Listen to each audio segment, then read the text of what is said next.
David Grush, Intel officer, Air Force veteran, all of those things, and your experiences with him over the years.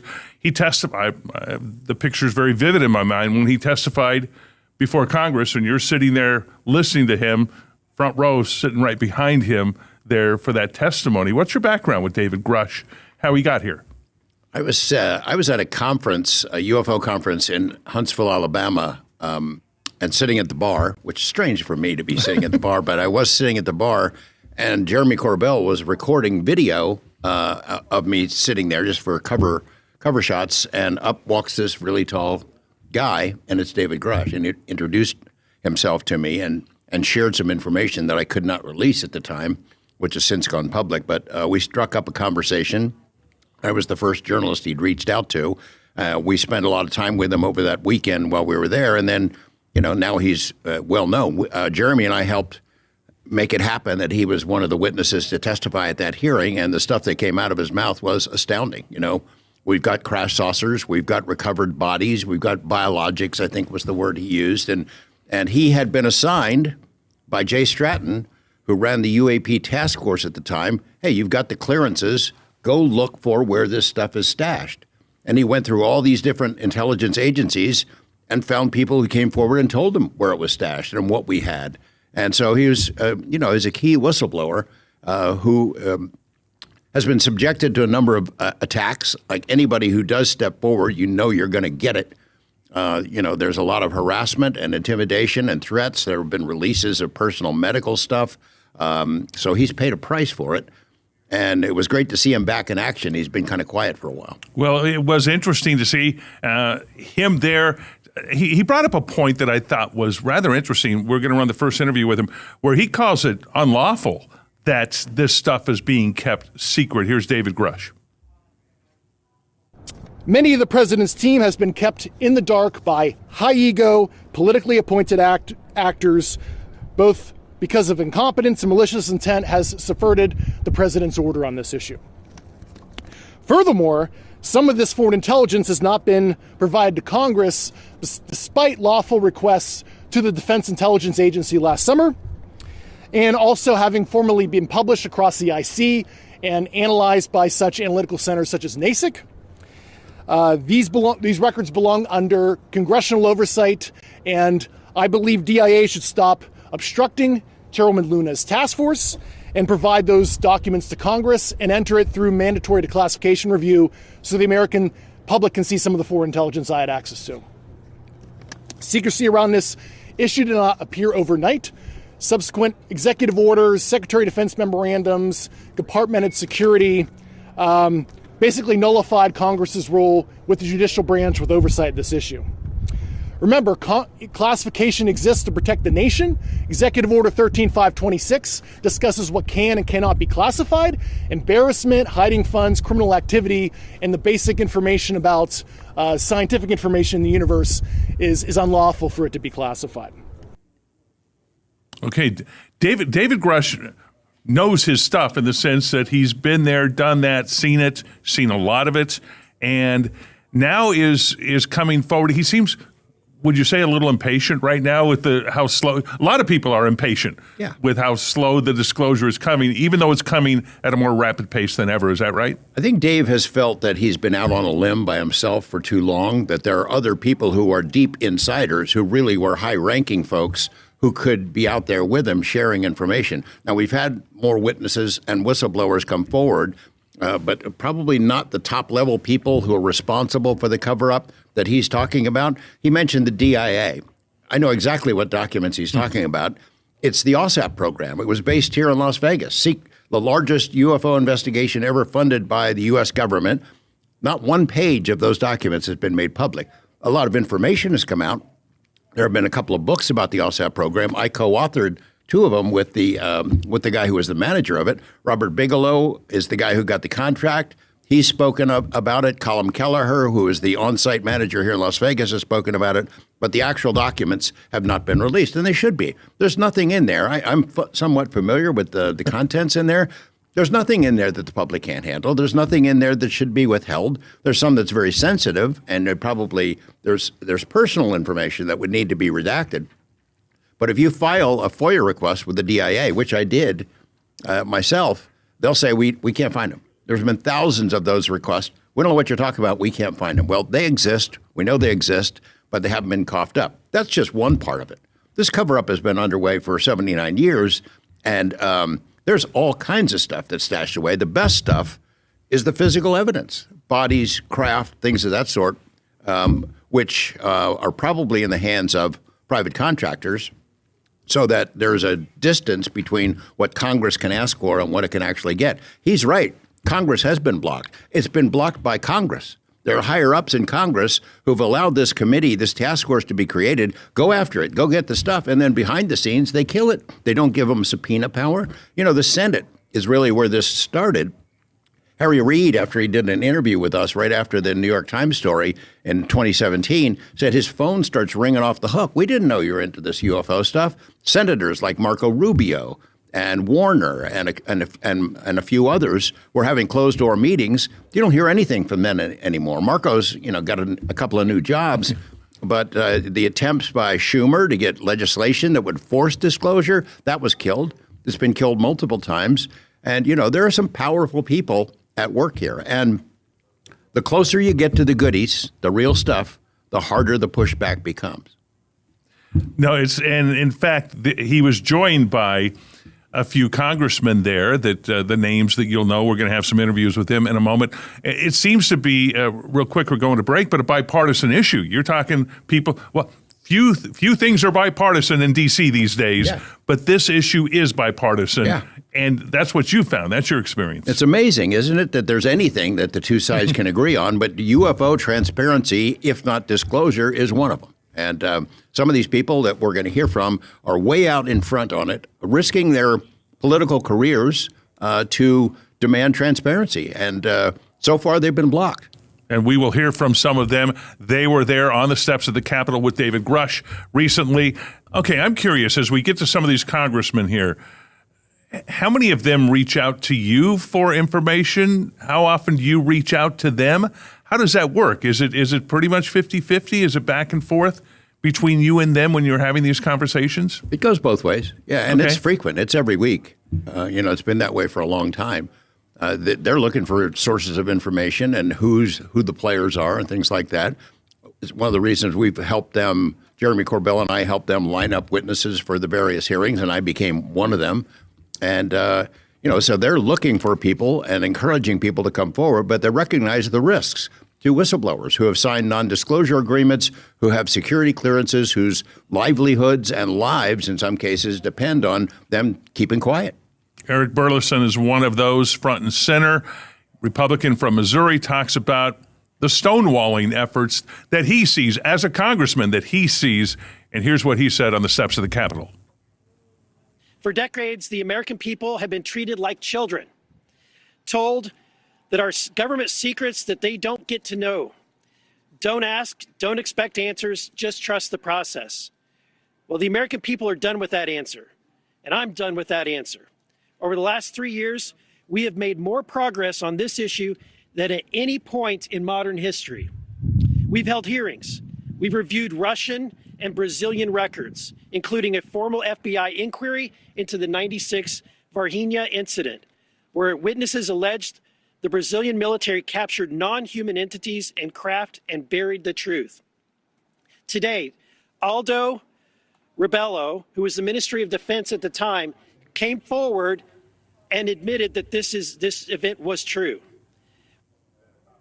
Okay, he mentions the Brazilian incident there. Recap that for us, if you can, a bit. This is a now famous incident. James Fox, a filmmaker, did some great work on it, but it's been discussed for a long time. This was a crash of a UFO in Brazilian in some ranch property. Suddenly it's the Brazilian Air Force and authorities swoop in. American helicopters come in. They scoop up the crash remains, but something got out. And there was an alien, a living alien that was found in this town, Varginha, that was whisked away to a hospital. The doctors who were part of that and military personnel, one of whom died after contact with it, have now openly testified. The story's been around a long time, but there's a lot of new witnesses who've come forward, including the former defense minister of Brazil, who's confirmed, yeah, it really did happen. So it's a big case. They did it. In fact, I saw the interviews at the National Press Club recently, this year, where a lot of them came together for James Fox with him and discussed this. And it's like, okay, these sounded very credible witnesses, just people that live there in the area that saw what happened, young girls that have grown up now and that it affected and changed their lives. So Burleson has really become like the tip of the spear. He's a warrior on this. He confirmed to us, he's been making trips to particular locations, including one that's pretty famous here in Nevada, to look for the goods, the good stuff. But I think he's acknowledged in other parts of that interview that, and Tim Burchett, one of his colleagues there, says, we go to these places where we think we're going to find it, and they just move it around, they being contractors. Also, Democrat from Florida, Jared Moskowitz, talks about it as well. And he talks about the technology that's out there that's being used that we know about, that we have, that we've been able to use and put together, compile. Here's what he said on the steps of the Capitol. I mean, look, this conversation started years ago with people like the late Harry Reid, and then Marco Rubio and Chuck Schumer, and now my colleagues and many others in the House. But one of the things that changed is the quality and the caliber of people who are coming forward who have served our military, decorated people with the experience, airline pilots, and the technology in our hands, and the technology that our military has. That's what's changed. And what's also changed is we started asking questions, very simple questions. And this is what got me interested in the topic. We would ask questions, and they would then push back. And we would ask more questions, and the pushback became more significant. We would try to put language in an amendment, in a bill, and they would oppose it. They would secretly go to the chairman of committees to strip that language out. And that became clear to us that they were hiding something. And so, listen, I don't know what the full truth is, but I know we're being lied to. And the American people know that also. And so, look, the time for disclosure is now. Disclosure today, disclosure tomorrow. The American people have a right to know. We know about these advanced technology programs. We know they come out of Area 51. They did when we went to kill Osama bin Laden with an advanced technology helicopter that Congress never funded. Okay. So in your dealings, your discussions with them, you can see the frustration that you're a member of Congress and you're getting blocked. But I like how he laid out how that system works to block, deflect, to stop, to keep disclosure on the down low. Well, as you know, Ron, I'm a doubter about disclosure. I don't think it's ever going to happen. I think there might be legitimate reasons why not everything can come out. I mean, I work toward transparency, at least. I'd love to see some sort of a confirmation from the president. We heard one of the earlier speakers talk about the president being blocked. Some of that's his own fault. I mean, he issues a directive on social media and says, well, we're going to release the files, but it's not an executive order. It doesn't contain any declassification authority. A lot of this stuff, most of the really good stuff, is highly classified. And it's classified for a reason. There are unmistakable connections between the information that is about these craft that have national security implications. There is a race for that technology. And maybe there's other legitimate reasons to keep the full story from us. We have to keep trying, but if the president wanted to know, he could know. I don't know that he's got the full briefing on what goes on, but it's because he's got a lot of other stuff going on. This news conference that happened was meant for him, an audience of one, so that he would notice that members of Congress and people like Grush are demanding more transparency, get a move on, and let's get this going. And the same day, Iran shoots down one of our helicopters. And you know that the president's attention was on that and not on this. It seems to me, okay, the argument for disclosure might have been legit. And I heard Lou Elizondo talk about this recently, and it struck me. It perhaps was legitimate after World War II, 80 years ago, 70, 80 years ago, when the USA had just squashed the evil Nazis and had taken them down. And now 1947, you have what happened in New Mexico. And the public probably couldn't handle another boogeyman out there and knowing that it was somebody that we didn't understand. Come on now. But that was 70, 80 years ago. That's done. We can handle it now. Well, I agree with you. I think we can. I mean, there was a study done for NASA in 1960 by the Brookings Institute that said, look, if it's confirmed that there's another more advanced race that's here, social institutions would collapse. Things would hit the fan. And I think that was true then. But in the years since then, we've been conditioned, if not intentionally, we've been educated about aliens, movies, TV, books, the kinds of events that are underway right now, witnesses coming forward, Congress people holding hearings. I mean, I think that people can handle the general idea that someone else is here. What we don't know is what it is, that there's a reason to hold back releasing everything. National security, the technology, that's part of it. Leslie Kean, one of the journalists who wrote the New York Times story in 2017, was at that event and made a really interesting point. Okay, the technology, maybe we can't acknowledge that or release information about it, but what about the bodies, the biologics that Dave Grush has testified about? We've got bodies. We've heard that from a lot of witnesses over the years. Why can't we know about them? That's not national security stuff. That's something that the public should be able to know. We deserve to know, and I'm not sure they're ever going to admit it. Okay, when we come back, David Grush talked about some of those specific the biology part of everything. I want to get an interpretation from you on what he had to say there. Okay, the news conference recently on the Capitol steps, David Grush then took questions and answers. They did that for a short time. They had to get to a vote, so they didn't have a whole lot of time to discuss a lot of elements there. But David Grush, George, we're going to run this real quick. I need you to interpret this for me, what he had to say about what we have found. I certainly don't have the compendium. It's a continuum from corporeal bipedal type life to, what I would consider like sentient plasmoid life. But there are several that the U.S. government is aware of. Quite a few, several dozen. So that's an ongoing list. So can't give you an exact number because I didn't even have full access to that information. I'm gonna head out. All right, help me out here. Okay, it's a continuum from corporeal bipedal type to what we would consider like sentient plasmoid life. Well, some of these things are walking on two legs. Bipedal, two legs, can stand up and walk. Little grays or tall mantises or tall grays or Nordics. And then the plasmoids, it's a little more controversial, but these are basically glowing globs that seem to be under intelligent control. In my home library, all these UFO books stacked up all over the place, I've got cases and descriptions and drawings of more than 100 different kinds of aliens that have been presumed to be aliens, different life forms that have been reported around the world. Now, the hard part is we don't really know what they look like because they can affect our minds, according to the witnesses. They look like an owl that suddenly becomes an alien. But I mean, what is it really more than 100 of them that have been visiting here, or are they somehow playing tricks on our minds? I don't know the answer to that, but man, there's a whole heck of a lot of different kinds of them that have been reliably reported, and then they use forensic artists to recreate them. So I don't know, we're the Universal Drive-In movie theater. They come here to go shopping. They come from all over the place. Don't know, but there's a lot of them.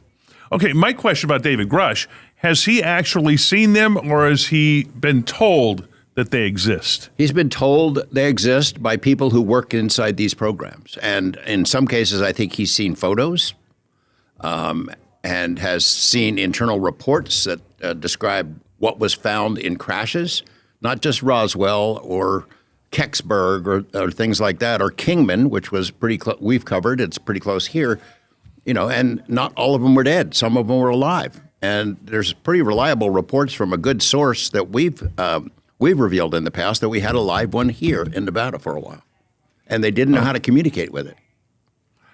So where does David Grush take this from here? What's his next step? Like you said, that news conference was for an audience of one, for the president to start disclosing all this.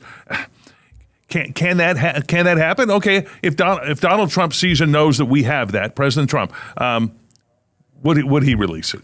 I don't know. I don't know. Key question, I mean, isn't it? I suspect that if he made the decision to go ahead and release it and make a speech or a presentation that revealed the big picture, that someone would quickly come and whisper in his ear about why it's a bad idea, and would try to influence him to stop doing that. If he wants it bad enough, he could do it. And he's just rebellious enough, and I think he has a feral instinct for politics that he understands this is something the public would really like, and maybe I should go ahead and do it, and disregard the kind of constraints that have kept other presidents from A, asking about it, and B, saying anything about it, which is almost all of them. Right. Polls. Okay. He doesn't pay a whole lot of attention to polls, I don't think. Okay. But if he did look at these polls, I think the polls would say overwhelmingly, put it out there. Get it out there. Am I right? Yeah, I think so. I mean, pretty much not only the American public, but the world public wants to know about it. And, the Steven Spielberg movie that's come out, I think that grows the pool of people who would be outraged that we haven't been allowed to know what's going on. And it's not just not being allowed to know, it's the lies that replace what's really going on. What we have been told for 79 years, there's nothing to it, move along, folks, nothing to see here, it's what hooked me on the topic in the beginning, and it's what keeps me going now. Okay, we've got a website. You can go to 8newsnow.com/MysteryWire. You'll find a lot of our information there. Also, we've got social media sites I want to alert you to. The Mystery Wire is on Twitter, and we also have a Facebook page for Mystery Wire. We're building up those numbers. I'll say rebuilding them, but we're repopulating those sites with a lot of content that's been there. Some of it is not available right now, but we're going to be putting it back up. And, it's a rich archive of all the stories and interviews we've done over many, many years. At least 3 decades, certainly, with some of the stuff that I've seen.